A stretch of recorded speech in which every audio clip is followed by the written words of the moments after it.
کوئی ایک quality dominant تھی، موجود چاروں ہی تھی، ایک لیکن ڈومیننٹ کریکٹر تھی ان کی پرسنالٹی کا. حضرت ابو بکر میں شجاعت، بہادری. ہو سکتا ہے کہ آپ کے دماغ میں خیال آیا ہو بہادری کے ساتھ حضرت عمر کا. حضرت ابو بکر حضرت عمر سے بڑھ کر شجاع تھے، ان سے بڑھ کر بہادر تھے. شجاعت کا ڈیفینیشن یہ ہے کہ دل اور قدم اس وقت نہ ڈگمگائیں جب سب کے دل ڈگمگا جائیں. یہ ہے شجاعت. ان کسی کا دل ویور نہ کرے جب باقی سارے ہارٹس ویور کر جائیں. شجاعت اس کو کہتے ہیں. اس کا ثبوت حضرت ابو بکر نے واقع معراج کے موقع پر دیا، نبی اکرم صلی اللہ علیہ وسلم کے انتقال کے موقع پر دیا، جبکہ اچھے اچھوں کی ہمتیں جواب دے گئی تھیں. حضرت عمر جیسوں کی ہمت جواب دے گئی تھی. تب حضرت ابو بکر ڈٹے رہے اور انہوں نے کہا کہ جو محمد کو پوچھتا ہے تو وہ سن لے کہ محمد کا انتقال ہو گیا، اور جو اللہ کو پوچھتا ہے تو وہ سن لے کہ اللہ زندہ ہے، اس کو کبھی موت نہیں آئے گی. اور پھر انہوں نے وہ آیت پڑھی کہ محمد نہیں ہے مگر ایک رسول، ان سے پہلے بھی رسول گزر چکے، تو کیا اگر وہ مر جائیں یا وہ اللہ کے راستے میں مارے جائیں تو کیا تم اپنی ایڑیوں کے بل پھر جاؤ گے؟ اور صحابہ کہتے ہیں کہ ہم کو یوں محسوس ہوا جیسے یہ آیت آج ہی نازل ہوئی ہے. یہ ہے شجاعت. تصور آ رہا ہے؟ شجاعت ہم تو سمجھتے ہیں ہاتھ میں تلوار لے کر بس مارتے چلے جاؤ لوگوں کو، نہیں، مشکل حالات میں جمے رہنا یہ بھی شجاعت ہے. اسی طرح بعد میں جب حضور کے دنیا سے جانے کے بعد مختلف فتنے کھڑے ہوئے، خاص طور پہ مانعین زکوٰۃ کا فتنہ، اس میں بھی لوگوں نے وہ سٹینڈ نہیں لیا جو ابو بکر رضی اللہ تعالیٰ عنہ نے لیا. 3 محاذ کھلے ہوئے تھے. ایک تو خود جو نبی اکرم صلی اللہ علیہ وسلم نے فوج بھیجنے کا فیصلہ فرمایا تھا، حضرت اسامہ بن زید کی نگرانی میں وہ لشکر تیار کھڑا تھا. ایک طرف جھوٹے نبوت کے دعوے دار کھڑے ہو گئے تھے. تیسرا محاذ یہ کچھ قبائل نے زکوٰۃ دینے سے انکار کر دیا تھا. حضرت عمر رضی اللہ تعالی عنہ نے آ کر فرمایا کہ آپ یہ 2 محاذ تو ٹھیک ہے، ان پہ تو آپ جنگ کیجئے، لیکن تیسرا محاذ مت کھولیے مانعین زکوٰۃ کے خلاف. اس پر حضرت ابو بکر نے ڈانٹا ہے حضرت عمر کو، اور یہ واقعی صرف ابو بکر ہی تھے جو عمر کو ڈانٹ سکتے تھے.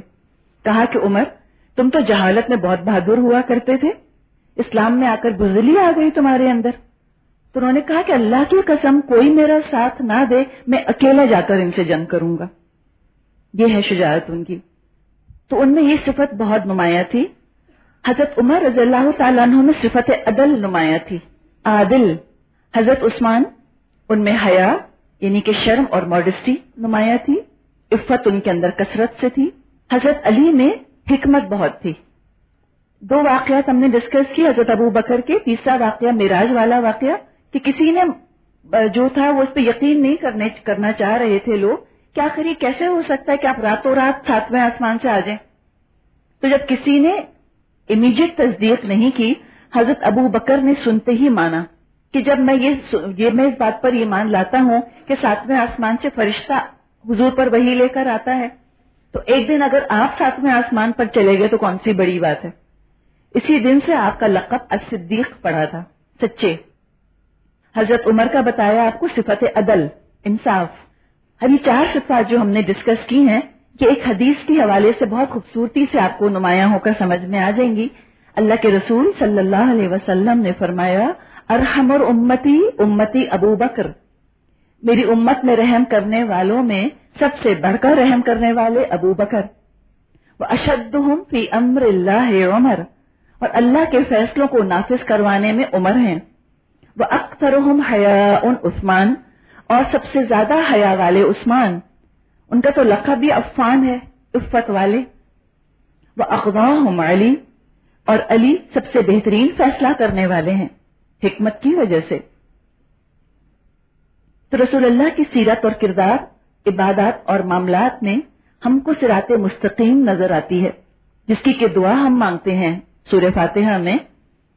سنت دراصل زندگی کو متوازن کر دیتی ہے، بیلنسڈ کر دیتی ہے، ہر طرح کی ایکسٹریم سے انسان کو بچا جاتی ہے. یہ تصور ہمارے ذہنوں میں صحیح نہیں ہے کہ سنت پر عمل کرنے سے انسان ایکسٹریمسٹ ہو جاتا ہے. سنت پر عمل نہ کرنے سے ایکسٹریمسٹ ہو جاتا ہے، ایکسٹریم طور پر دنیا کی طرف پڑ جاتا ہے. اور سنت کو چھوڑنے سے دوسری ایکسٹریم یہ ہو سکتی ہے کہ بالکل دنیا کو چھوڑ کر لڑک پڑے ایک ہی طرف. سنت درمیان میں رکھتی ہے.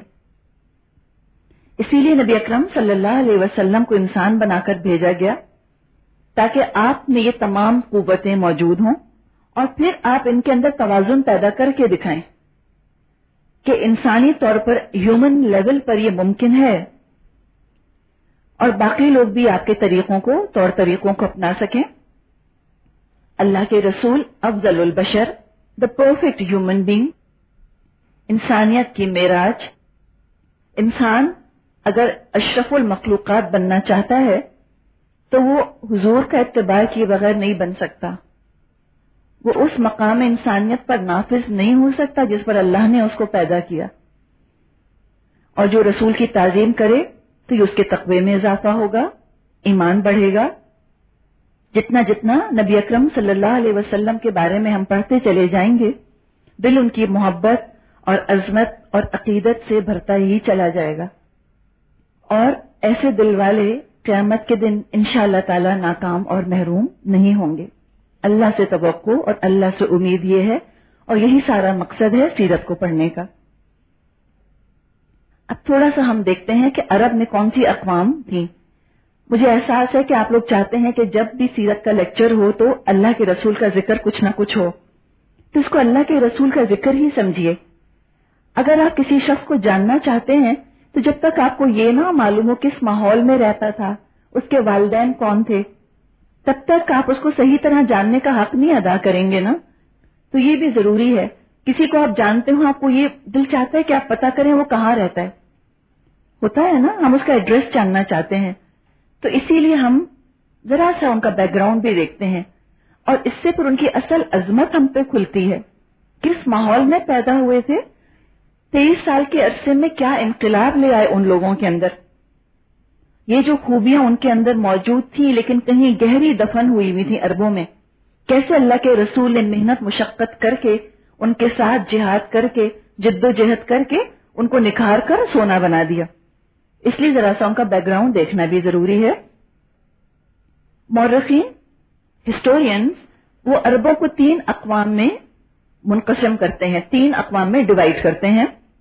سب سے پہلے کہا جاتا ہے کہ عرب کی اقوام وہ ہیں جو عرب بائدہ کہلاتی ہیں. یہ وہ قومیں ہیں جو بالکل ایکسٹنکٹ ہو گئی ہیں، ناپید ہو گئی ہیں، جن کے بارے میں قرآن فرماتا ہے کَأَلَّمْ يَغْنَوْا فِيهَا، ایسے ہو گئے جیسے کبھی بستے ہی نہیں تھے. لا يُرَى إِلَّا مَسَاكِنُهُمْ، تم کچھ نہیں دیکھتے مگر بس ان کے گھروں کو دیکھتے ہو. نہ نسل بچی، نہ تہذیب و تمدن بچا، مثلاً عاد اور سمود. یہ عرب بائدہ کہلاتے ہیں. بائدہ سے آپ جیسے انگلش کا ورڈ ہے نا بائیگون قومیں، کچھ نہیں پتا زیادہ ان کے بارے میں، کچھ ان کے گھروں وروں کو دیکھ کے کچھ گیس کیا جا سکتا ہے. دوسری قوم عرب عاربہ کہلاتی ہے. عین، الف، رے، بے اور ہے. یہ اردو کی سپیلنگ بتا رہی ہوں، آپ کے کانوں کو شاید عجیب لگ رہا ہو. عرب عاربہ یہ وہ قومیں ہیں جو یمن سے آ کر یہاں بس گئی تھیں.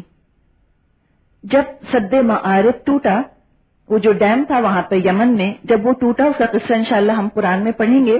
اس وقت وہاں پہ لوگ ڈسپرس ہونا شروع ہو گئے تھے. یمن چھوڑ کے مختلف انہوں نے پناہ ڈھونڈنی شروع کر دی تھی مختلف جگہوں میں. تو کچھ قومیں اس زمانے میں، کچھ قبائل آ کر عرب میں بس گئے تھے. ان کے جد امجد یعنی کہ ان کے انسیسٹر کا نام قحطان تھا. قاف، ہا، توئے، الف اور نون، قحطان. اس لیے عرب عاربہ کو قحطانی عرب بھی کہا جاتا ہے. ان قحطانی عربوں میں اوس اور خزرج کے قبیلے بھی شامل ہیں. تیسری اقوام عرب مستعربہ کہلاتی ہیں. میم، سین، تے، این، رے، بے اور ہے. ان کو عدنانی عرب کہا جاتا ہے. ان کے جد امجد کا نام، انسیسٹر کا نام عدنان تھا. عدنانی عرب کہلاتے ہیں. اسی سے نبی اکرم صلی اللہ علیہ وسلم کی بھی نسل ہے. آپ بھی انہی میں سے تھے. آپ کے بھی جد امجد کا نام عدنان تھا. عدنان کے انسیسٹر ابراہیم علیہ السلام. ابتدا عرب مستعربہ کی ابتدا ابراہیم علیہ السلام سے ہوتی ہے. انہوں نے اللہ کے حکم سے اپنے بیٹے اسماعیل اور ان کی ماں بی بی ہاجرہ کو مکہ کے چٹیل بیرن وادی میں لا کر چھوڑ دیا. اس وقت بیت اللہ وہاں موجود نہ تھا، صرف ایک ٹیلا سا تھا. کیا کہتے ہیں ٹیلے کو انگلش میں؟ ہلاک. ہلاک سے بھی کم، ایک چھوٹا سا جیسے مٹی کا ڈھیر سا نہیں ہوتا جی، بس چھوٹا سا ٹیلا سا بنا ہوا تھا. ابری ہوئی سی زمین جیسے نہیں ہوتی، بس ایسی تھی. مکے میں اس وقت نہ پانی تھا نہ کسی قسم کی آبادی تھی. بس جہاں بیت اللہ کا وہ ٹیلا سا موجود تھا وہاں پر صرف ایک درخت تھا. اس درخت کے پاس چند کھجوریں اور ایک مشکیزے میں پانی رکھ کر ابراہیم علیہ السلام بی بی ہاجرہ کو اور اپنے ننھے بیٹے کو چھوڑ کر چلے گئے. ان کو بتایا بھی نہیں کہاں جا رہا ہوں اور کیوں چھوڑ کے جا رہا ہوں. بی بی ہاجرہ کے بارے میں آتا ہے کہ وہ دوڑی حضرت ابراہیم کے پیچھے کہ آپ ہمیں کہاں چھوڑ کے جا رہے ہیں. پلٹ کر نہیں دیکھا، جواب نہیں دیا. پلٹ کر دیکھنے کا تو ہم سوچ سکتے ہیں کہ ایسا نہ ہو کہ دل پسٹ جائے. شکل بھی دیکھنی گوارا نہیں کی کہ پیچھے مڑ کے بھی نہیں دیکھتا، فتنے ہی میں نہ پڑ جاؤں. جب حضرت ابراہیم علیہ السلام نے کوئی جواب نہ دیا تو خود ہی بی بی ہاجرہ نے پوچھا کیا اللہ نے آپ کو حکم دیا ہے؟ تو انہوں نے کہا ہاں. کہنے لگی کہ پھر آپ جائیے، اللہ ہم کو ہلاک نہ کرے گا. بی بی ہاجرہ کے بارے میں شاید آپ کے علم میں ہو کہ یہ ایک کنیز کے طور پہ بی بی سارہ نے حضرت ابراہیم علیہ السلام کو تحفتاً دی تھی. کچھ روایات کہتا ہے میں آتا ہے کہ شاید یہ پہلے بھی کنیز تھی، لیکن یہ بات نہیں ہے. یہ فرعون کی بیٹی تھی. اکثر روایات یہ کہتی ہیں کہ یہ شہزادی تھی، فرعون کی بیٹی تھی. اور جو ان کا رویہ بیہیویئر ہم دیکھتے ہیں اس سے ان کی شان پتہ چلتی ہے کہ کوئی ایسی ویسی خاتون نہیں تھی. یقیناً یہ بہت اعلیٰ خاندان کی، بہت اعلیٰ کردار کی خاتون تھی. اس کے علاوہ کوئی اور اگر ہوتی تو ایسی بات نہیں کہہ سکتی تھی. تو جب ابراہیم علیہ السلام تشریف لے گئے، چھوٹے سے ننھے سے اسماعیل، ننھے دودھ پیتے بچے تھے، اور بی بی ہاجرہ. کتنے دن چلتی وہ کھجوریں اور کتنے دن چلتا وہ پانی، ختم ہو گیا. ننھے اسماعیل رونے لگے. اب بی بی ہاجرہ ایک پہاڑ سے دوسرے پہاڑ پر چڑھتی تھیں اور پانی کی تلاش کرتی تھیں. ایک چھوٹا سا پہاڑ تھا، اس پر چڑھتی تھی، دیکھتی تھی پانی نظر نہیں آتا تھا، اس سے اترتی تھی اور ننھے اسماعیل کو بھی دیکھتی جاتی تھی. ساتھ ساتھ ایک جگہ ایسی آتی تھی کہ جو ذرا سا نشیب میں تھی نا، ذرا سا وہاں پر کیا کہتے ہیں ہم، ڈپریشن تھا. جب وہاں آتی تھی تو اسماعیل نظر نہیں آتے تھے تو دوڑتی تھی تیز، پھر دوسرے پہاڑ پر چڑھتی تھی، وہاں سے اسماعیل نظر آنے لگتے تھے. اس طرح انہوں نے 7 چکر 2 پہاڑوں کے درمیان لگائے اور بیچ میں دوڑا کرتی تھیں، لو لائنگ ایریا میں دوڑتی تھیں. تو یہ 2 پہاڑ صفا اور مروہ تھے، اور اس کے درمیان آج بھی اللہ تعالیٰ نے سعی کی رسم رکھی ہے. یہ ریچول حج کا اور عمرے کا حصہ ہے. ایک سیلیبریشن آف مدرہڈ ہے، ایک ممتا کو اللہ تعالیٰ نے تعظیم دی ہے کہ کیسے جو ہے وہ مائیں اپنے اولاد کے لیے بھاگ دوڑ کرتی ہیں، اتنی اللہ نے اس کو عزت دی. اور دنیاوی ضرورت تھی یہ تو کھانا اور پینا، تو جس کا مطلب ہوا کہ اپنی اولاد کی دنیا بنانے کے لیے ان کے کھانے پینے کا انتظام کرنا بھی اللہ کو بہت پسند آتا ہے. خیر پانی کہیں نظر ان کو نہ آیا. واپس اپنے بچے کے پاس آئیں. وہ ایڑیاں رگڑ رہا تھا. ان کی ایڑی کے رگڑ سے اچانک وہاں ایک چشمہ پھوٹ نکلا. کچھ روایات میں آتا ہے کہ جبریل علیہ السلام نے اپنا پر وہاں پر مارا اور اس سے وہاں پر ایک چشمہ ابل پڑا. تو جب وہ چشمہ پھوٹا تو ان کو یہ ڈر ہوا کہ کہیں آگے جا کر ریت میں یہ پانی ایبزارب نہ ہو جائے. تو وہاں انہوں نے کہا زم زم، ٹھہر جا ٹھہر جا. تو جب وہ کہا تو وہ ایک کنویں کی شکل اختیار کر گیا، پانی ٹھہر گیا. ایک حدیث میں آتا ہے کہ اللہ کے رسول نے فرمایا کہ اللہ تعالیٰ اسماعیل کے ماں پر رحم کرے، اگر وہ زم زم نہ کہتی تو وہ چشمہ آج بہ